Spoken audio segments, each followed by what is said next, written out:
E quando, rapaz, o urubu tá voando baixo, né? Porra, acho que tem tudo a ver até com o rival. Quando as coisas não estão dando certo, parece que tudo é motivo, sabe, para você terminar a noite cagado.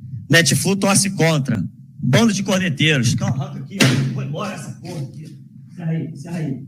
Muito bem, estamos finalizando. Sejam muito bem-vindos, pessoal, a mais um vídeo. Mano, agradeço você mais uma vez por estar aqui. E olha, não sai daí porque hoje a gente tem coisa pra falar, hein? Hoje tem muita repercussão em relação à rodada de ontem. Uma rodada que pegou fogo e o negócio tá pegando porque tem equipe brigando pelo rebaixamento. Parece que tem equipe disputando pra ver quem é pior que o outro. Corinthians, Vasco, Fluminense estão numa disputa assim, ó, absurda. Não, eu que vou rebaixar. Não é eu. Não é eu agora. Não é eu agora. E nós iremos comentar a respeito de tudo isso, mano. Então, ó, já se acomode aí. Hoje é dia de Eurocopa, tem Itália e Espanha. Jogaço pela Eurocopa às 16 horas. E também tem Campeonato Brasileiro com a disputa da liderança. Hoje pode sair novo líder do Campeonato Brasileiro. Então, bastante coisa pra gente falar. Só vou dar um recadinho aqui pra vocês antes, rapidão. Vocês não podem deixar de apoiar os nossos colegas e os nossos parceiros aqui da A2C Promotora. A A2C Promotora é uma empresa de serviços financeiros voltado para o seu atendimento com eficiência, rapidez e sem aquela burocracia chata.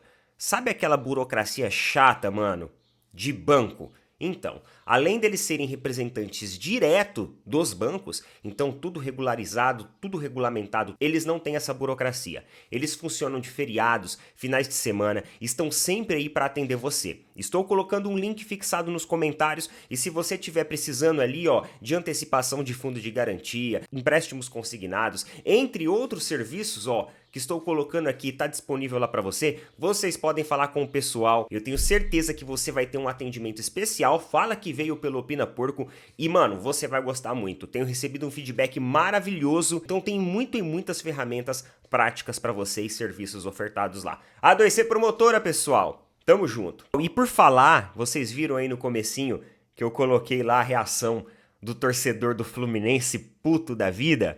Mano, eu fiz ontem um vídeo de react dos torcedores do Vasco, de análises, de reações de pós-jogo. E, mano, ficou muito legal o vídeo, um vídeo curtinho, mas muito divertido de assistir. Tá lá no canal As Ideias. Eu vou colocar o link desse vídeo aqui na descrição.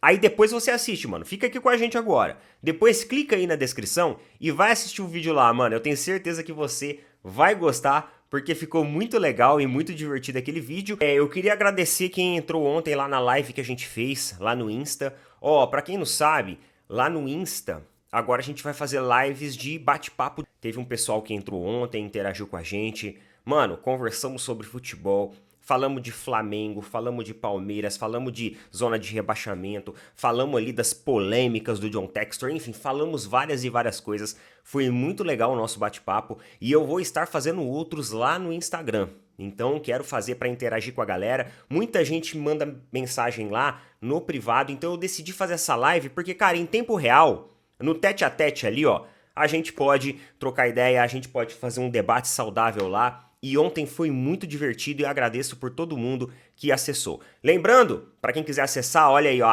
@opinaporco. Acessa lá, mano, segue a gente, dá essa força, participa dos nossos bate-papos lá, que agora a gente vai fazer regularmente para falar sobre os assuntos aí que mais se tornam polêmicas e mais repercutem dentro do futebol. E ontem, inclusive, o Miguel, um colega nosso que estava presente lá, ele me fez um questionamento a respeito do John Textor. Por que você pega tanto no pé do John Textor?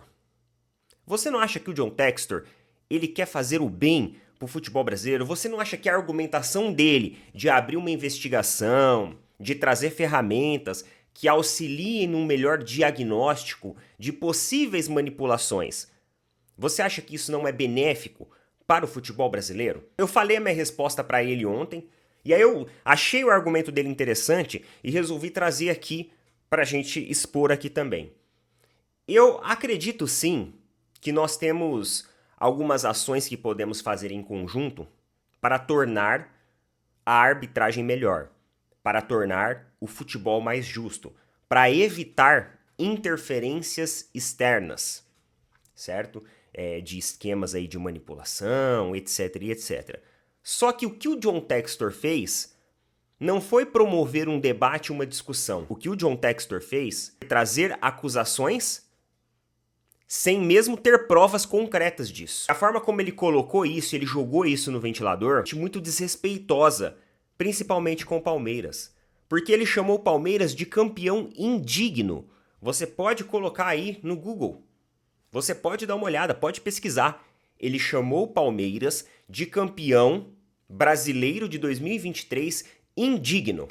Ele acusou o São Paulo de ceder gols, de fornecer gols ao Palmeiras naquela goleada histórica do ano passado. Então, em vez dele ir para uma via onde ele entra em contato com a Leila, ele entra em contato com o Casares, ele entra em contato com outros dirigentes de futebol e fala assim, gente, vamos montar uma comissão avaliadora da arbitragem brasileira? Vamos nos representar frente à CBF, todos juntos, exigindo melhores práticas? Vamos buscar no futebol europeu, afinal, ele tem clube na Europa. Então ele pode ir lá na Premier League buscar melhores práticas de arbitragem e trazer para o Brasil. Propor o diálogo. Aí sim, o interesse dele seria um interesse coletivo, seria um interesse para o futebol brasileiro. Agora, a forma como ele peitou o Palmeiras e a forma como ele acusou várias e várias vezes, e aí ele recuou um pouco, até porque o Palmeiras abriu uma ação judicial contra ele, justamente não me permite enxergar que ele é um cara que quer ver o futebol melhor. Na verdade, me permite enxergar que ele é um cara individualista e que ele só está fazendo isso por causa de uma dor de cotovelo, porque o Botafogo fez uma campanha pífia no segundo turno do Brasileirão de 2023 e acabou deixando o título escapar. Não é só os jogos do Palmeiras que têm erros de arbitragem. Não é só os lances do Palmeiras que são mal avaliados. É no caráter geral do futebol brasileiro. E ele não trouxe essa discussão à tona de maneira coletiva, e sim em um discurso individualista e de acusação, dizendo que o Palmeiras era campeão indigno. A primeira coisa que você tem que ter, meus queridos, é o respeito pelo adversário.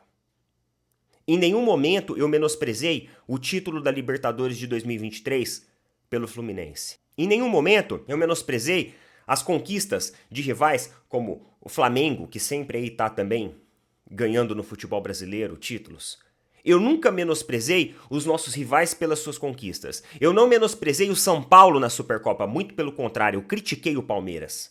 Eu não menosprezei o São Paulo na Copa do Brasil, muito pelo contrário, eu critiquei o Palmeiras. Eu sou homem suficiente para chegar aqui para vocês e falar, se realmente for provado que teve algum esquema que favoreceu o Palmeiras não é campeão justamente.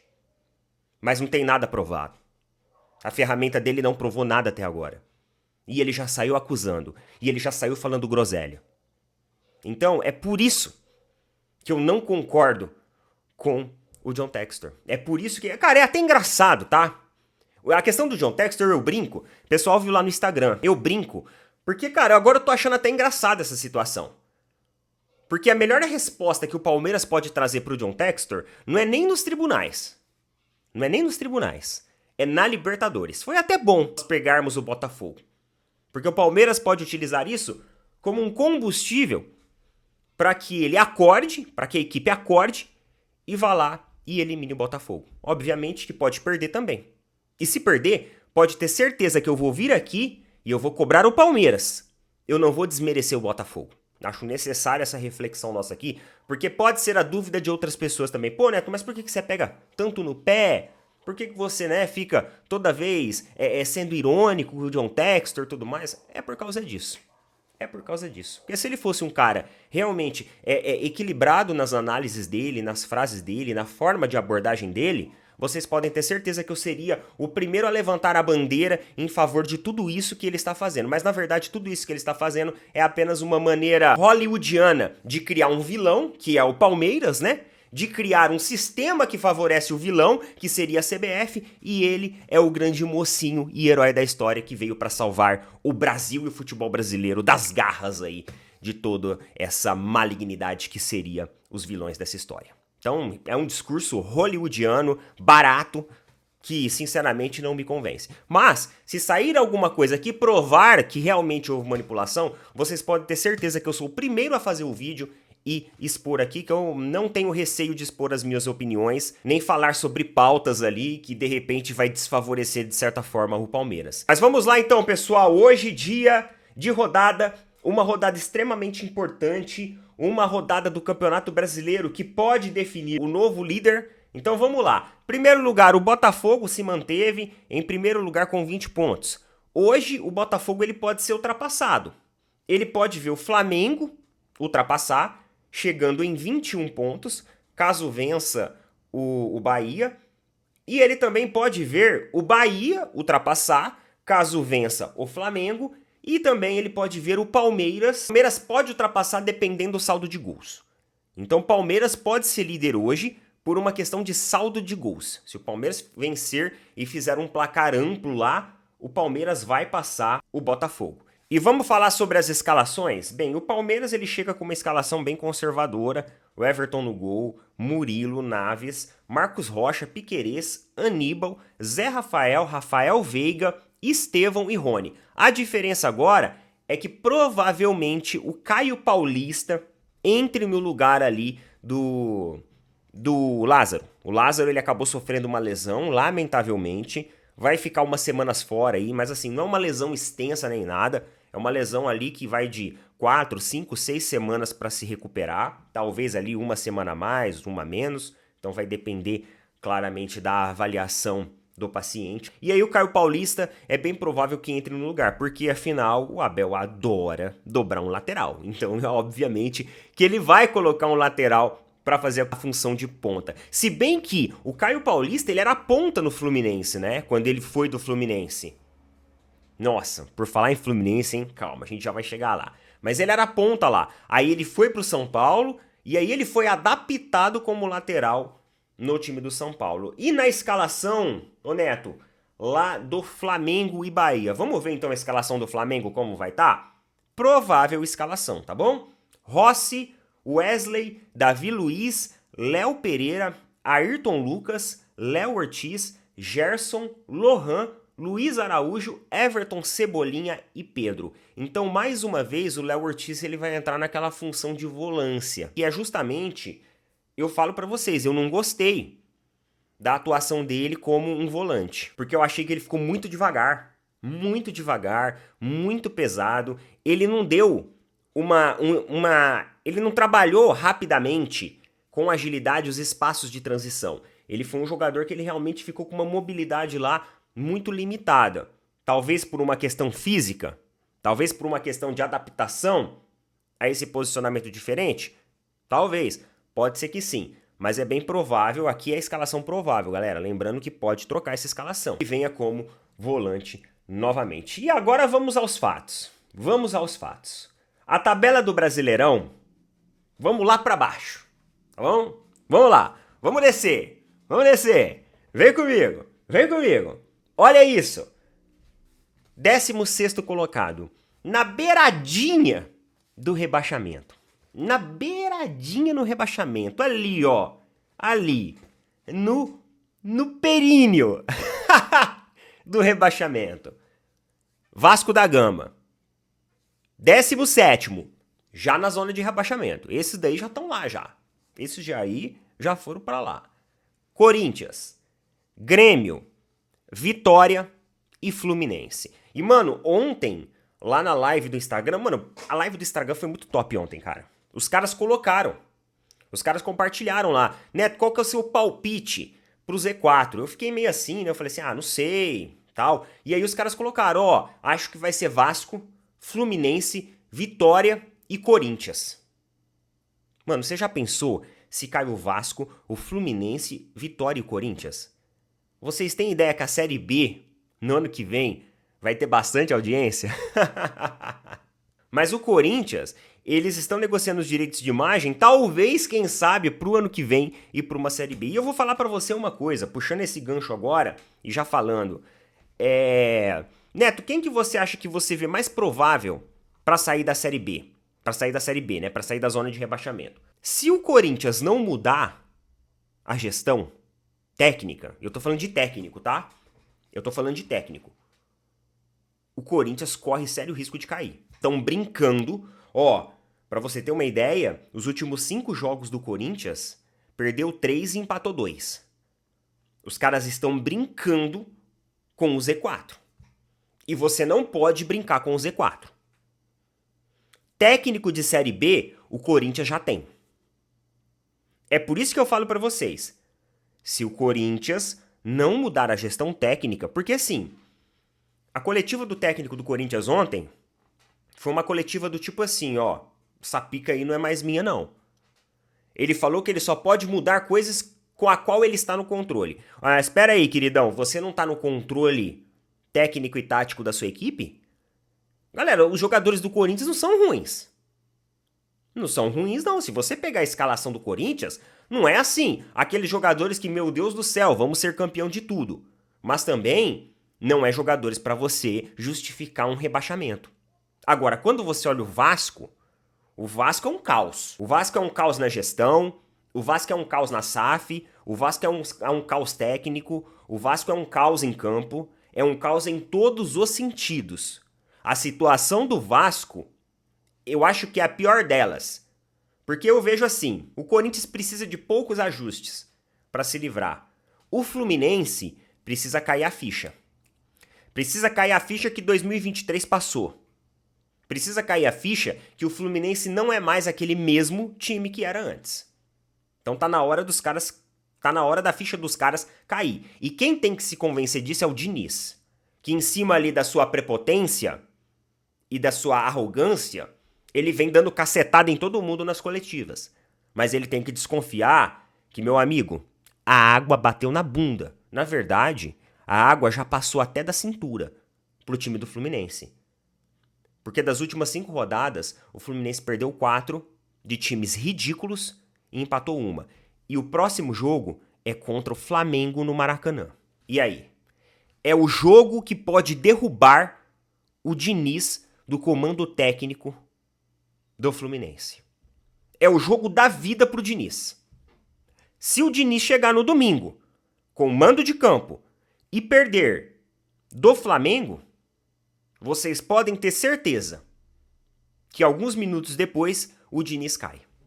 O Fluminense tá bancando. A gestão do Fluminense já tá fazendo hora extra com o Diniz. Porque o time não apresenta progressão. E o Diniz insiste em enxergar um futebol que ninguém enxerga. Ninguém enxerga. Então escuta o que eu tô falando. Se os caras não mudarem, se esses times não fizerem ajustes, a coisa realmente vai ficar feia para eles. Esse Z4 aqui pode se tornar uma realidade permanente. Uma realidade permanente. Agora o Vasco é outro também, que tá chegando ali. E vai demitir o técnico, tá? O Álvaro Pacheco lá, amigo do Abel, o parça do Abel Ferreira, chegou e já vai sair. Hoje vai ser anunciada a demissão dele, com 4 jogos e nenhuma vitória. Isso porque ele foi contratado pela 777. Aí vocês começam a enxergar como que a 777 entende de futebol, né?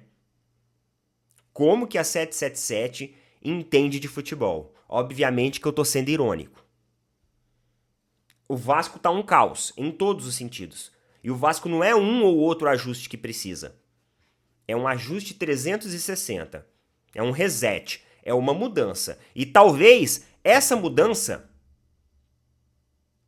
culmine na queda para a Série B novamente, para que eles consigam fazer esse reset na temporada que vem. O futebol brasileiro, ele tem cada vez menos espaço para amadores. Cada vez menos espaço para amadores. E os caras precisam acordar para isso. Beleza? Coloca nas opiniões o que vocês acham a respeito de tudo isso. Bom jogo aí da Eurocopa para quem for assistir. Bom jogo da rodada do Campeonato Brasileiro. E, obviamente, a gente volta com as repercussões. Tá bom? Tamo junto. Valeu, falou. Até mais.